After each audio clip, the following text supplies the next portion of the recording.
it's me again. And well, I'm no YouTuber, so I don't have any content ideas. So I'm a simple person. I have thoughts, I have ideas, I have experiences. So while thinking about what to do with this YouTube channel, I stumbled upon thought, and I was thinking to cover all the books that I've read so far in my life.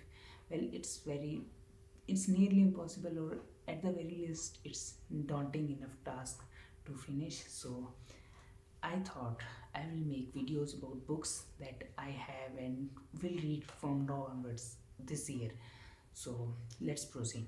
I finished this book, Peter Pan, fairly recent, and it is written by author named J.M. Barrie. First of all, I will red flag here, because I am the person you will not go if you don't want any spoilers, because it's my personality or some kind of my thing that I can't keep the story to myself while intriguing a person in front of me enough to spark his curiosity to search about books or watch the movie I'm talking about. If you are talking to me, expect spoilers.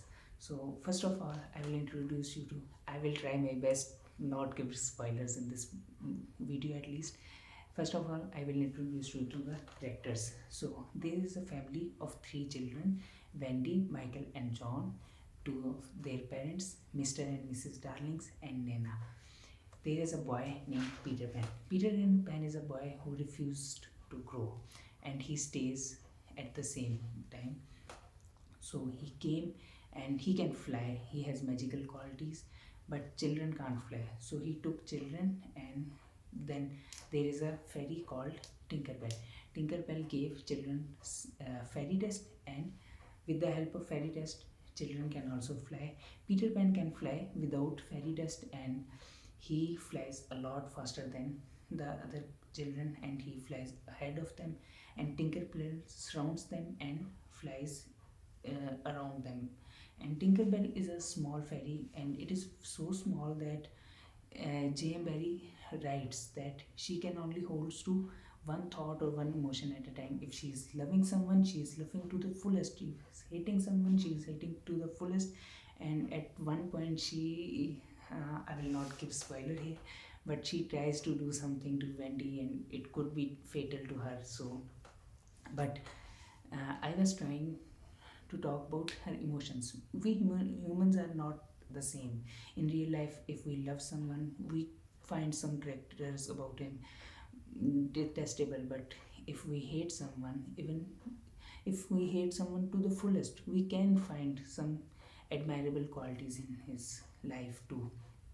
And Peter Pan changes side very often. He when he was playing with children, he changes sides and he changes poles. We also do the same.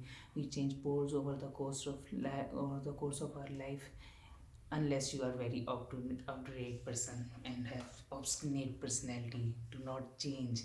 Then I can't say about you the same. And Peter Pan is has very peculiar personality here. Peter Pan don't grow up, but he actively says that he don't love mothers. But in the book, when he bring Wendy and other children to the Neverland, Neverland is a place. It's a fantasy island where lost boys are present, and he introduces lost boys to children, and he says, I've bought mother for you. So he wants mother loves, but he actively says, I don't like mothers. And he saw Wendy's mother from the window too. So in it's his repressed emotion that he wants mothers, but he actively refuses them because he wants to stay young and stay child like lost boys. Lost boys are lost boys because they fell down from their pram during early childhood. And I don't agree here, because author says boys are careless, and I'm reading another book.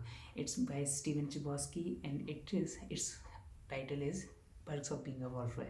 And on the very front page, it says girls are weird. Supposedly, it would form letter that is written by Charlie to a person he knows, but the other person don't know who is Charlie. So, and I have one unique connection with Tinkerbell too. I watched a movie Stuart Little.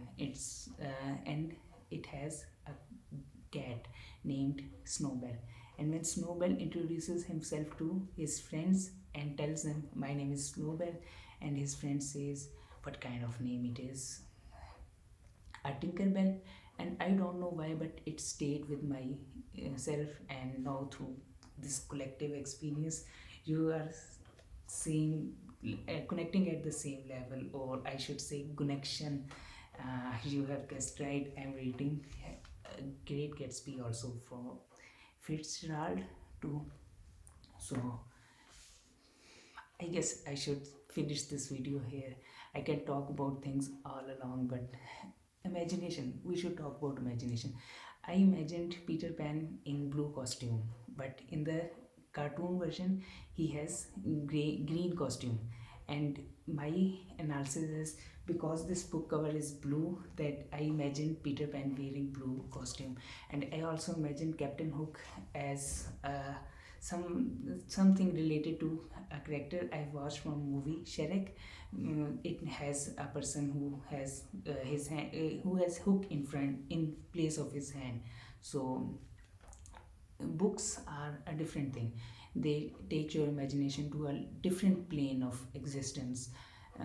I can state this thing to another example.